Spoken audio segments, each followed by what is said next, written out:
Arquivos extraterrestres.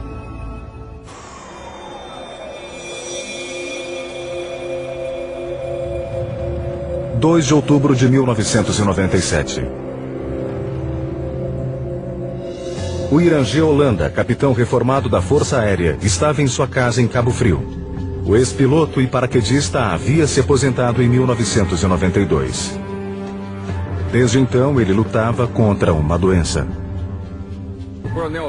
O coronel Holanda sofria de depressão crônica desde o início da década de 90. Na minha opinião, esse quadro depressivo foi causado por experiências que ele teve na Amazônia há muito tempo.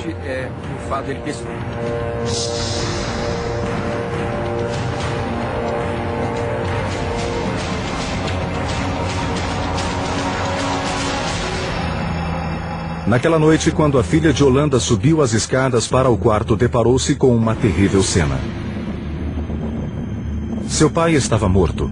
Aparentemente, ele havia se enforcado.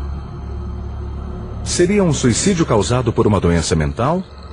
Ou por algo mais sinistro? Apenas 2 meses antes, o capitão Holanda fora entrevistado pelos ufólogos A.J. Gever e Marco Petit. Ambos estudam e documentam incidentes com OVNIs.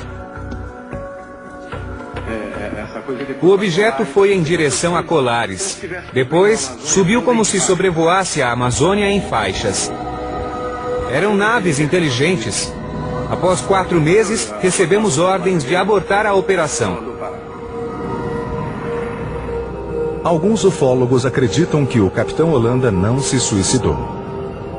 Ele teria sido assassinado por revelar informações sobre aparições ufológicas, algumas supostamente fatais, ocorridas na Amazônia 20 anos antes.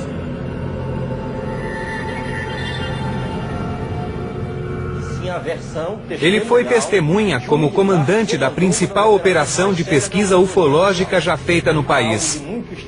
Coisas estranhas aconteceram e a Força Aérea não quis revelar. Eu não acredito em suicídio de forma alguma. A morte do Holanda, sem dúvida alguma, está conectada a acontecimentos extraordinários. Ele nos deixou uma mensagem muito clara. Estamos sendo visitados por OVNIs.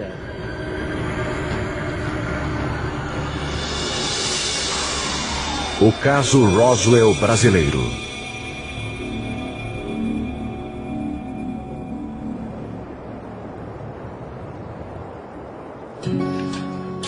As aparições de OVNIs presenciadas pelo capitão Holanda tiveram início na ilha de Colares, na foz do rio Amazonas, no Brasil.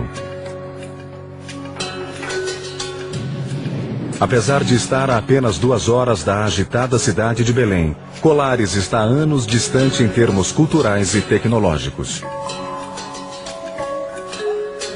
São pessoas pobres, são pescadores e agricultores que levam uma vida muito pacata.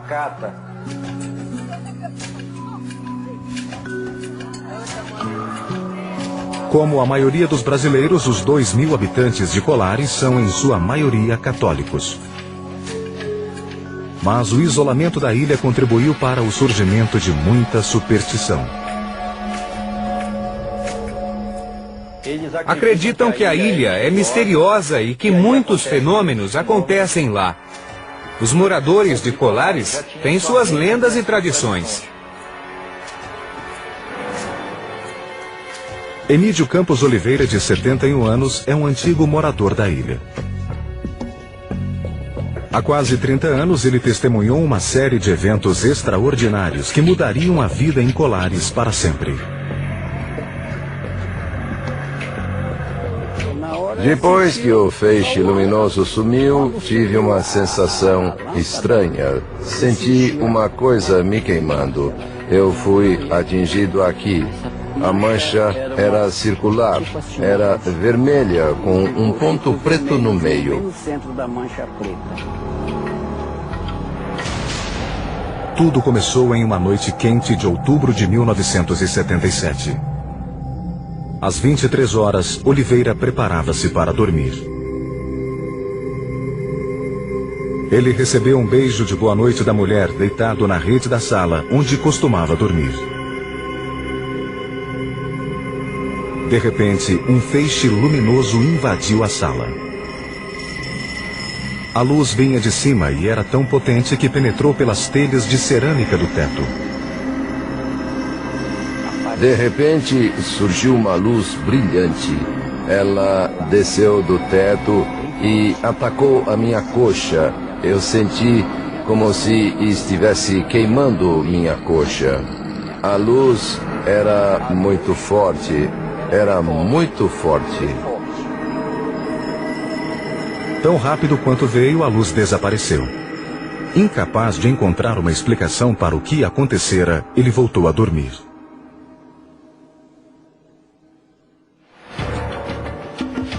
Dias depois, por volta das 20 horas, Orivaldo Malaquias Pinheiro, então com 24 anos, preparava-se para pescar com um amigo.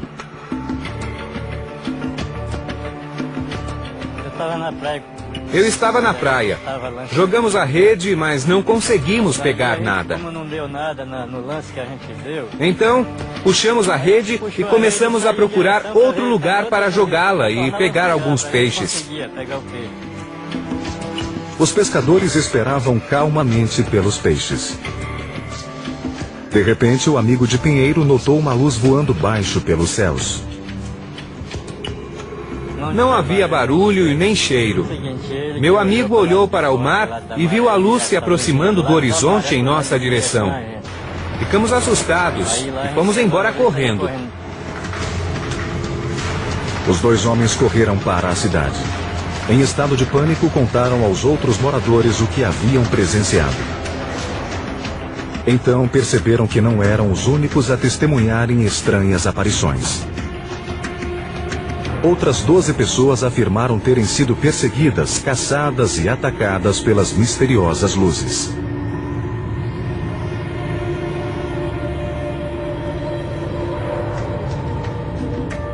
A dentista Lúcia Helena Marques foi uma das pessoas que avistaram as luzes em uma praia próxima.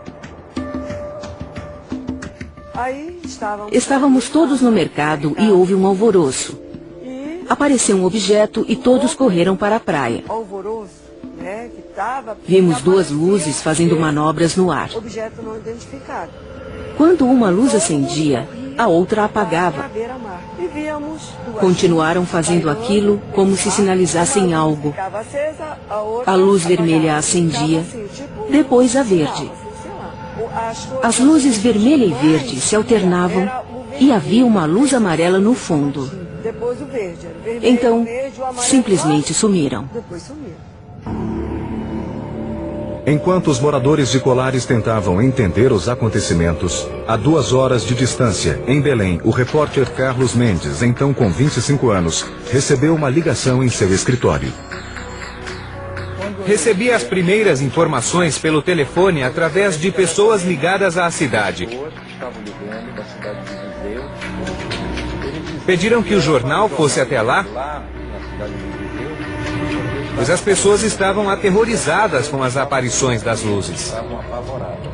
Mendes, que trabalha no jornal O Estado do Pará, ligou para seu fotógrafo.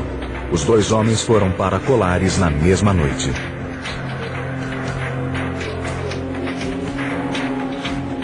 Ao chegarem, os homens foram interpelados pelos moradores que desejavam contar a história dos misteriosos raios luminosos.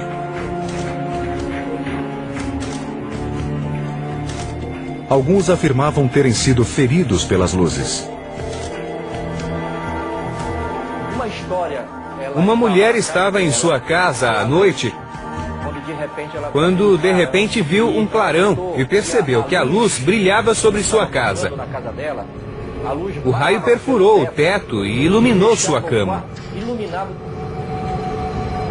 A mulher contou que suas pernas e braços foram paralisados e no dia seguinte ela notou algo estranho em seu peito. Havia marcas em seu peito como se alguém o tivesse perfurado continuamente no mesmo local com um alfinete.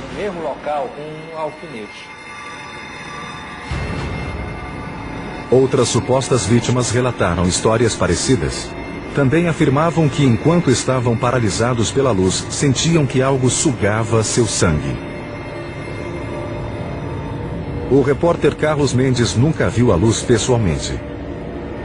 Ele não sabia se as histórias eram verdadeiras, mas percebia que o terror da população era real. Pude sentir o medo daquelas pessoas humildes. Era um sinal de que algo terrível estava acontecendo. Nos 2 meses seguintes, as aparições aumentaram e a população entrou em pânico. Mais de 80 pessoas reportaram terem sido atacadas por raios de luz. As histórias eram sempre as mesmas. As luzes desciam do espaço, sugavam as pessoas, as paralisavam e deixavam marcas. Atingiu essas pessoas, eles não conseguiam entender por que eles estavam sendo atacados. Não entendiam o porquê dos ataques, mas afirmavam terem sido atacadas com violência. Eu tentava entender o motivo dos acontecimentos e se as luzes realmente apareciam para aquelas pessoas. Os locais ficaram tão apavorados que muitas crianças e mulheres deixaram a cidade. Alguns homens acendiam fogueiras na praia e vigiavam durante a noite.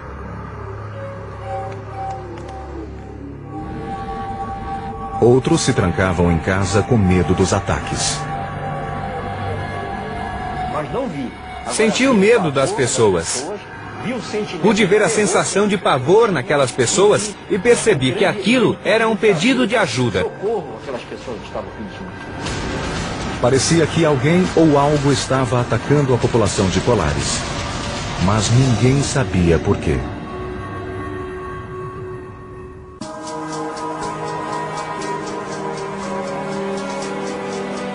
Setembro de 1977. O pânico tomara conta da remota ilha de Colares, 110 quilômetros ao norte de Belém. Dezenas de moradores afirmaram terem sido atacados por estranhas luzes emitidas por objetos não identificados nos céus. Na época, a doutora Velaide Carvalho, então com 24 anos, era a encarregada do posto de saúde local. Ela estava na ilha há apenas 6 meses. Naqueles últimos dias, a jovem médica viu um aumento no número de pacientes. Muitos declaravam terem sido feridos pelas misteriosas luzes. As pessoas não paravam de aparecer e comecei a me irritar, pois achava que era algum tipo de alucinação em massa, um delírio coletivo. Apareceram cada vez mais casos, mas permaneci cética, achando que todos haviam enlouquecido por alguma razão. Por algum motivo. Os sintomas examinados eram sempre os mesmos. Os pacientes exibiam queimaduras de radiação e estranhas marcas de perfuração. O médico Daniel Rebisso estudou os eventos de Colares. As marcas ficavam geralmente na altura do tórax. Havia marcas nos ombros, no peito, na coxa, na perna e geralmente as queimaduras eram pequenas. Não eram grandes, mediam no máximo 15 centímetros de diâmetro. A doutora Velaide observou pequenas papilas, como se fossem pequenas injeções no local das feridas.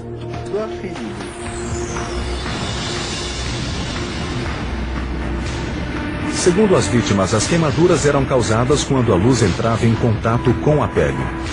Mas a jovem médica nunca vira feridas iguais àquelas.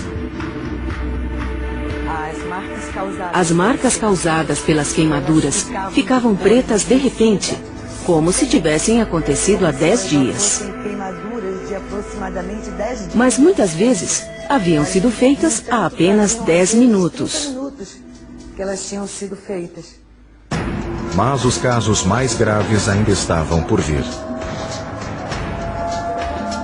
Em setembro, ela examinou uma mulher cujos parentes afirmavam ter sido atacada dentro da própria casa por uma luz forte.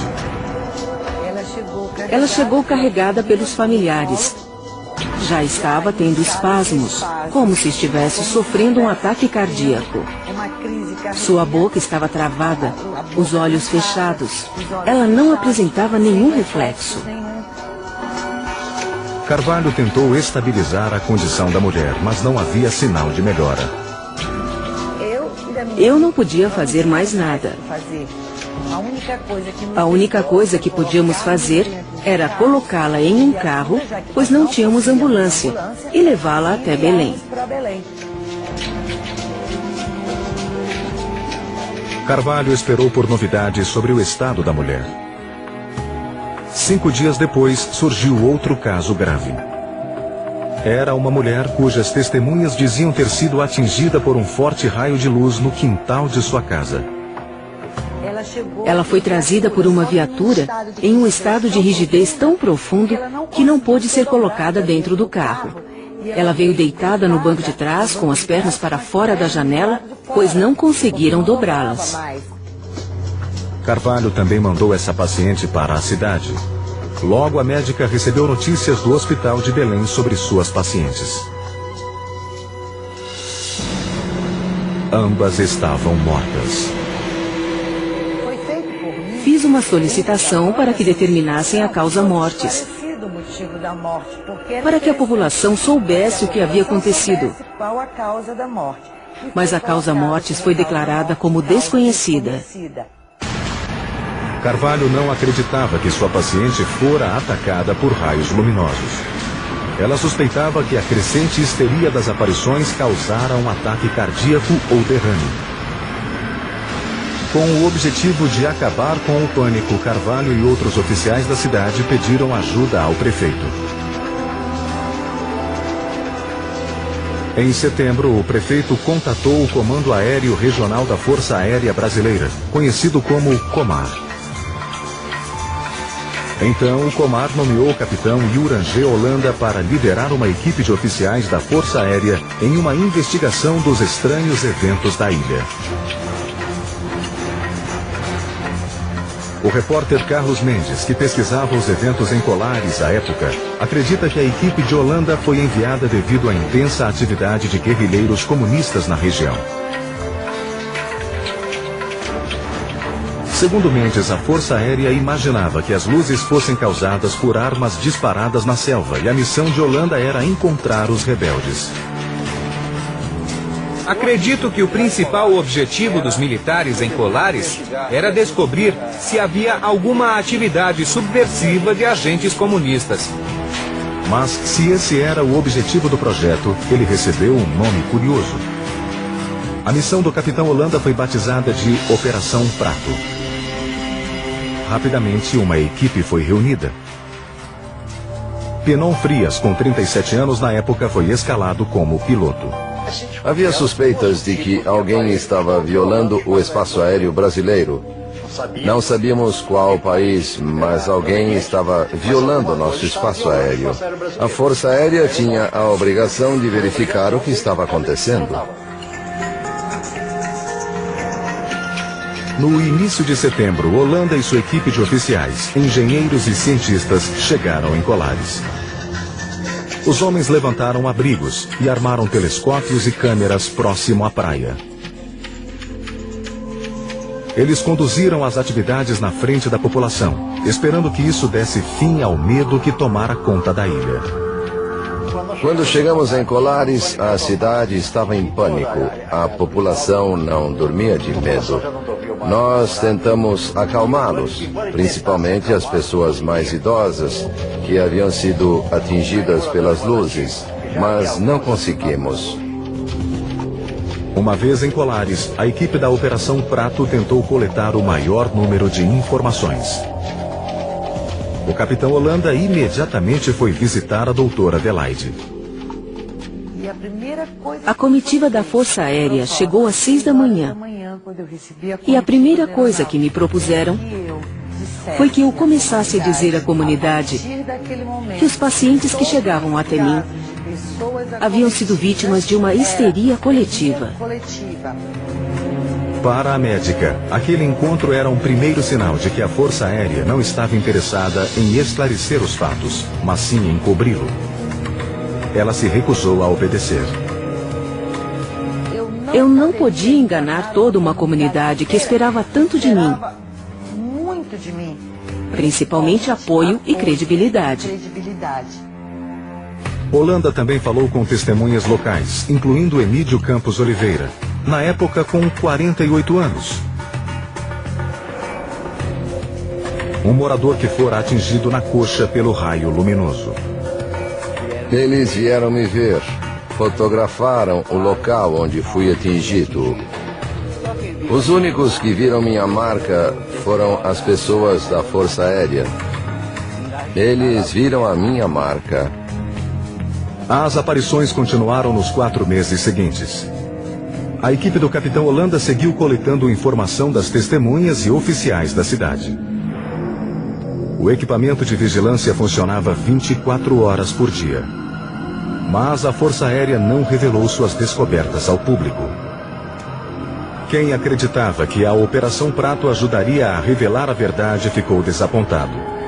Em vez disso, alguns acreditavam que o caso seria acobertado.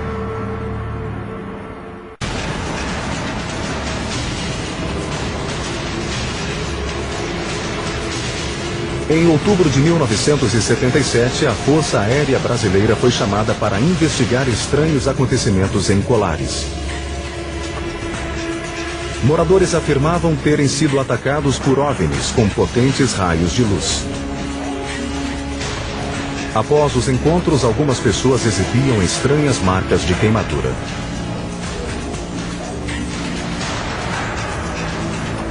Duas mulheres haviam morrido. O projeto Operação Prato, sob comando do capitão Uirangê Holanda, coletava informações das misteriosas aparições. Os militares não levaram armas para Colares. Suas armas eram máquinas fotográficas, muitas máquinas fotográficas. Durante 4 meses, Holanda e seus homens tiraram fotos e fizeram desenhos.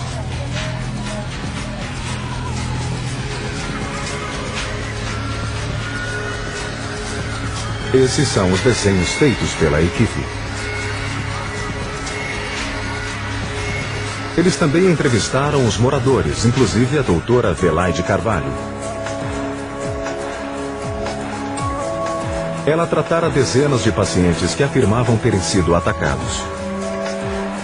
Inicialmente, a médica não acreditava nas histórias, mas logo ela própria testemunharia uma aparição.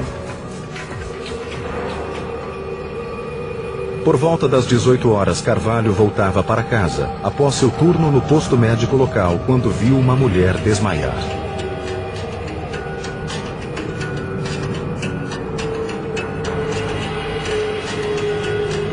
Olhei para cima e vi aquilo que eu recusava a acreditar. Eu achava que aquilo fosse delírio, loucura, invenção de pessoas em busca de atenção. Mas eu vi o objeto flutuando na altura de um prédio de 10 andares. O objeto era cilíndrico. Carvalho, de repente, sentiu-se paralisada pela visão. Não tinha cor de aço inoxidável, nem cor de prata. Era diferente de tudo que eu conhecia.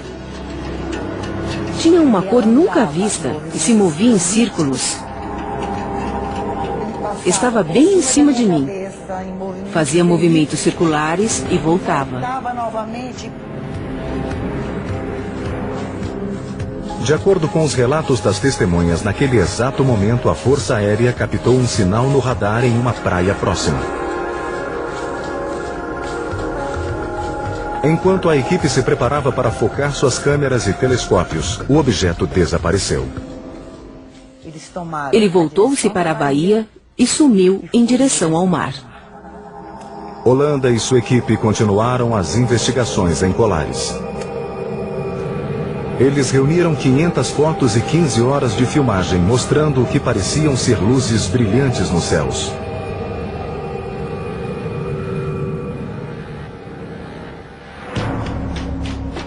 Os relatórios da investigação foram enviados para o quartel do Comar, na capital do país, Brasília. A Força Aérea realmente mergulhou na investigação. Eles precisavam dar alguma resposta para as pessoas que presenciaram aquelas aparições. Imagino que foi uma surpresa quando os próprios militares começaram a presenciar aquelas aparições. Em dezembro de 1977, os ufólogos A.J. Gever e Marco Petit trabalhavam escrevendo para a revista UFO, quando tiveram conhecimento das histórias de Colares. Aquela operação militar foi a primeira da qual temos conhecimento no Brasil e provavelmente no mundo, dedicada a tentar entender o fenômeno dos OVNIs. Mais de 3.000 pessoas foram entrevistadas pelos militares no período de 4 meses. Naquele mesmo mês, o capitão Holanda foi ordenado a entregar todo o material e retornar ao Comar. Fotografias, filmes e desenhos foram guardados como material confidencial. Ele recebeu ordens para abortar a Operação Prato. Ele obedeceu sem questionar. Uma das coisas que mais chocou a mim e a meus colegas foi o fato de que em dezembro de 1977, quando as aparições tornaram-se mais frequentes, a operação foi cancelada. Até hoje não se sabe de quem veio essa ordem.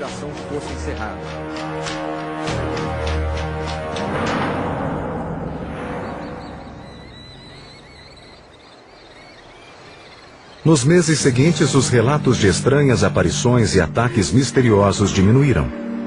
Em pouco tempo, as histórias sobre as misteriosas luzes nos céus viraram uma lenda local. Nos 30 anos seguintes, a Operação Prato foi mantida em segredo. Mas o capitão Holanda não permaneceria em silêncio para sempre.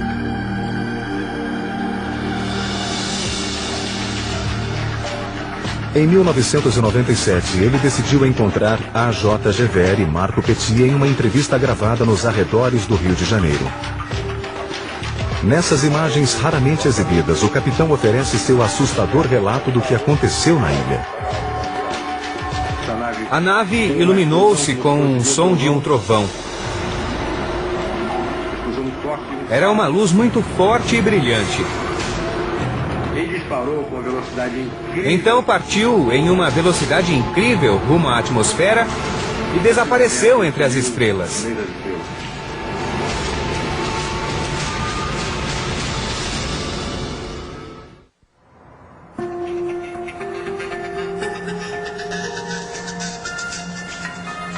Em 1977, uma investigação da Força Aérea Brasileira chamada Operação Prato resultou em extenso relatório, mantido em segredo nos arquivos do governo por mais de 20 anos. Os arquivos continham 500 fotos e 3.000 entrevistas com testemunhas supostamente atacadas por luzes brilhantes vindas dos céus da ilha amazônica de Colares.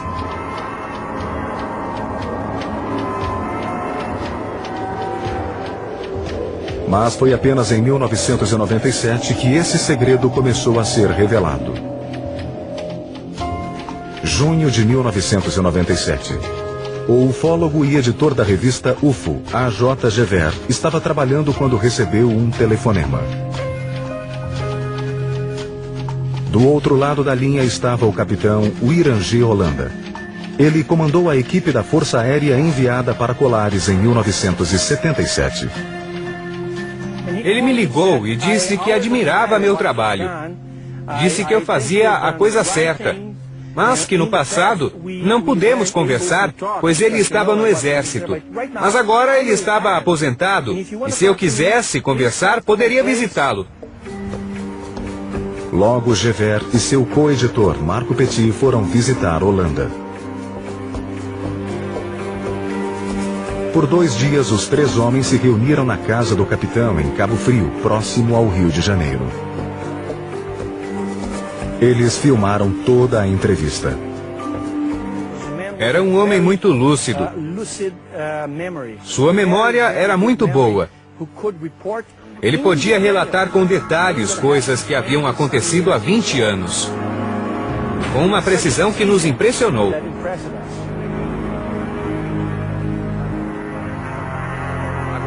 A parte mais importante, sem dúvida, é sua descrição dos encontros que ele teve com as naves. Ele ficou cara a cara com naves de até 100 metros de diâmetro e de vários formatos. Presenciou acontecimentos que poucas pessoas tiveram a oportunidade de testemunhar.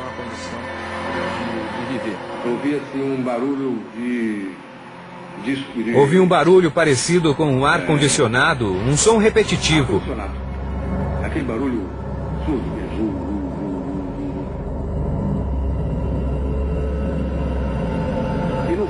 E ao fundo havia outro som, como um ruído de estouro.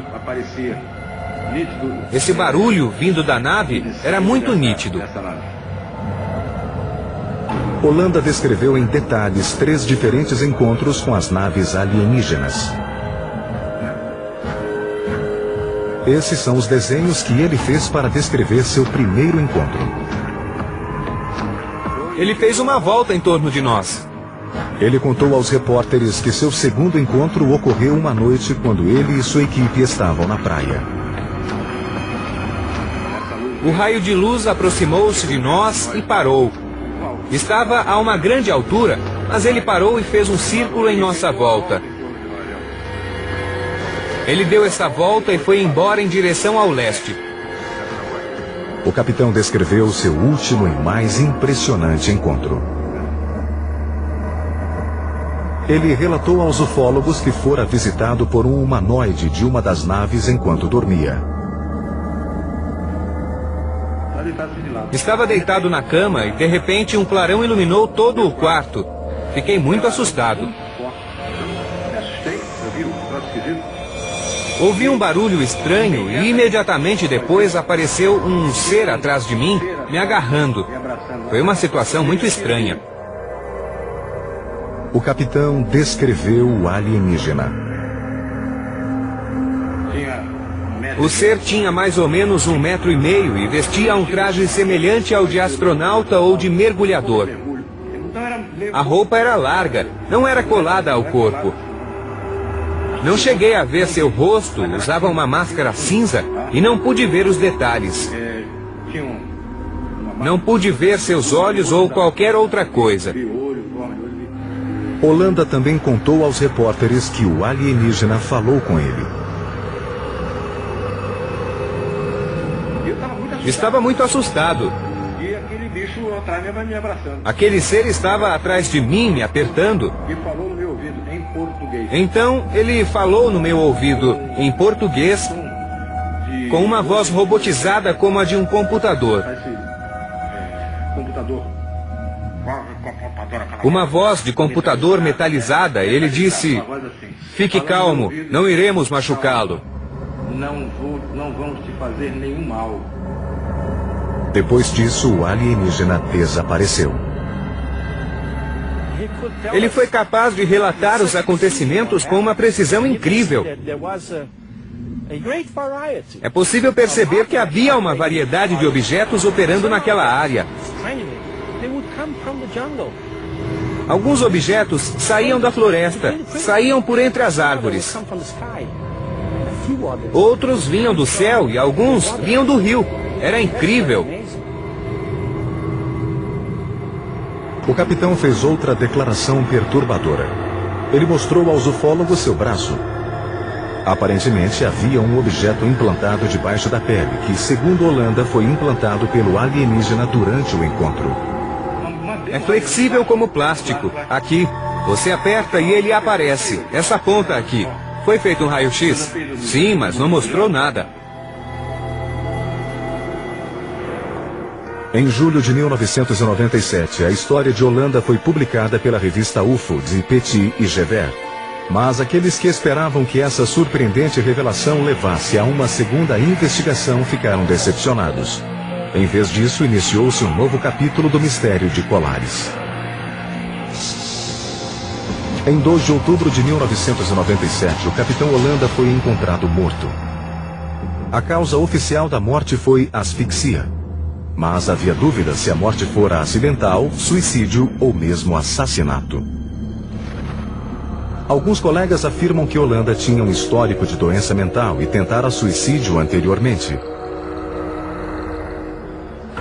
Mas os conhecidos do capitão não acreditam em suicídio.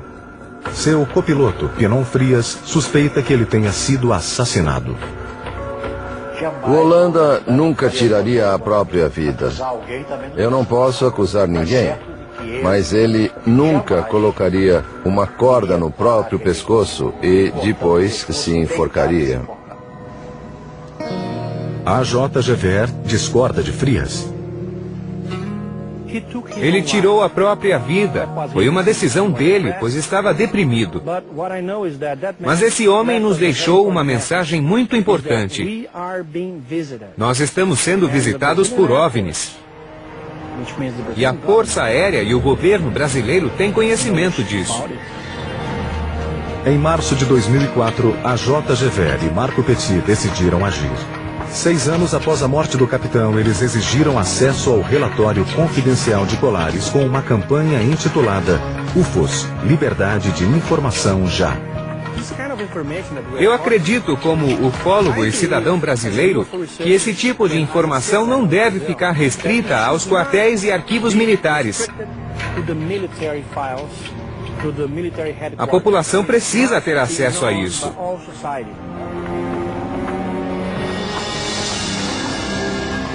Nos arquivos das Forças Aéreas, Gever e Petit encontraram desenhos e fotos feitas por Holanda e sua equipe. Registros que permaneceram escondidos por 30 anos.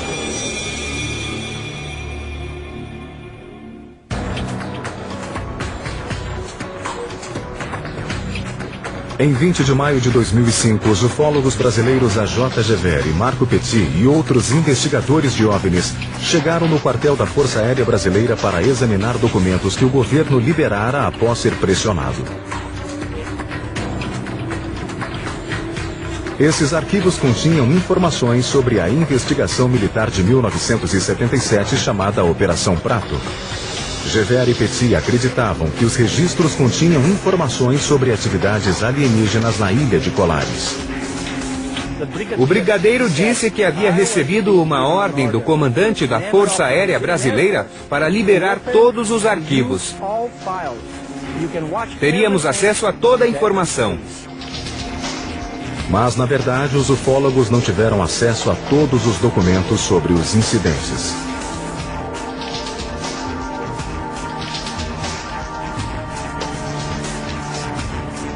Essas são algumas fotos que foram examinadas. De mais de 2.000 páginas de texto, 500 fotografias e mais de 15 horas de filmagem, eles tiveram acesso a apenas 110 fotos e 200 documentos. O material era, ao mesmo tempo, iluminador e enigmático.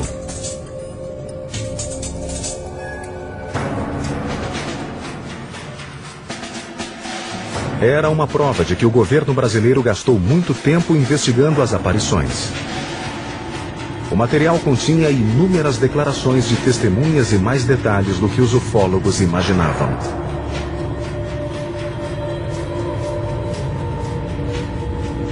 Gever e Petit não tiveram permissão para ver os filmes, mas publicaram fotografias tiradas pelo capitão Holanda, comandante da Operação Prato.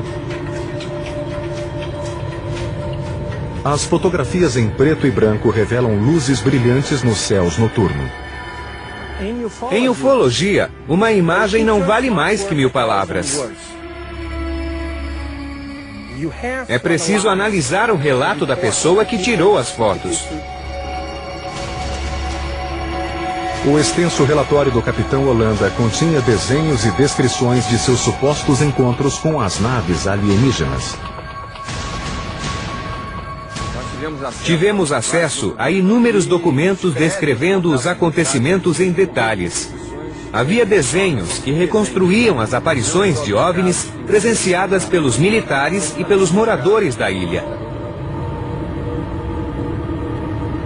Os documentos descreviam diferentes tipos de aparições. Às vezes, os OVNIs se aproximavam das pessoas. Eles podiam diminuir de tamanho ou aumentar. Também podiam ficar mais iluminados. O relatório terminava descrevendo as queimaduras e picadas supostamente causadas pelas luzes, mas não provava se havia conexão entre os fatos. O relatório deixa essa e outras questões sem resposta. Ele não especifica a fonte das luzes e, ao mesmo tempo, não desmente as especulações de que elas vinham de naves alienígenas.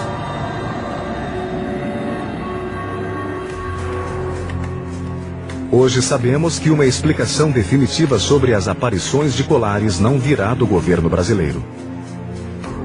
Oficialmente, a Força Aérea declara que, a respeito da Operação Prato, um relatório foi produzido com diversos depoimentos sem nenhuma base científica.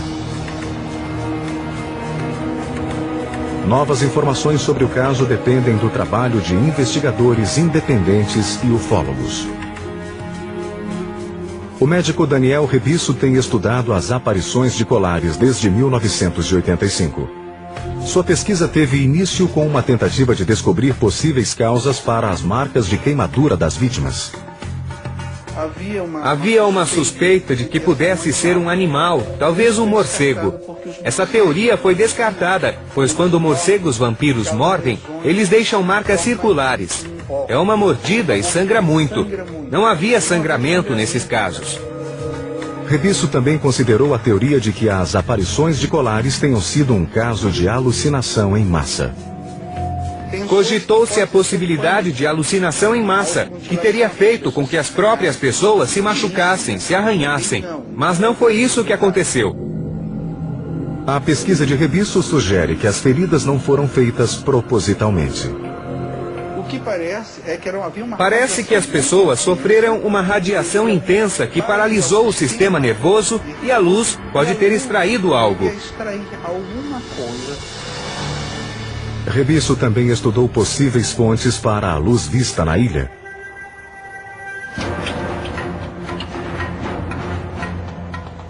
Na época das aparições, o governo brasileiro lutava contra guerrilheiros comunistas no estado do Pará, onde Colares está situada. Havia suspeitas de que as luzes fossem armas utilizadas em manobras clandestinas pelos guerrilheiros. Um artifício para assustar a população e fazer com que armas e munição fossem enviadas para o estado do Pará. Apesar das suspeitas de atividades de guerrilheiros, o governo não negou nem confirmou essa hipótese.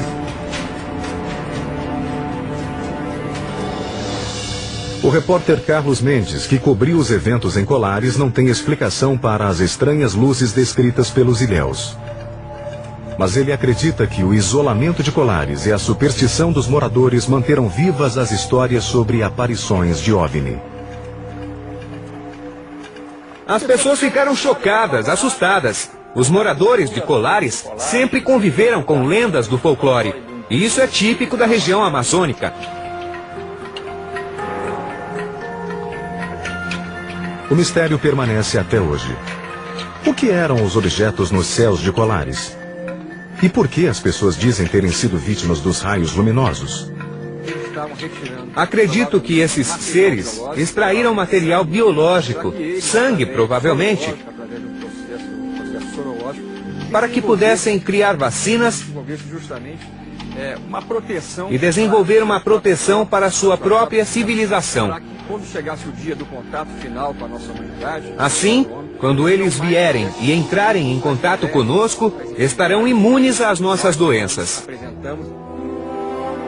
Quanto ao Capitão Holanda, comandante da Operação Prato, os ufólogos Marco Petit e A.J. Gever acreditam que ele revelou suas descobertas graças a seu senso do dever. O coronel Holanda se convencera de que não podia morrer sem contar sua história. Era fundamental que escutássemos o principal personagem dessa história, que havia comandado toda a operação. Ele disse que poderia morrer de uma hora para outra, e então a verdade morreria com ele, e não queria que isso acontecesse. Ele nos deixou uma importante mensagem. Estamos sendo visitados por OVNIs.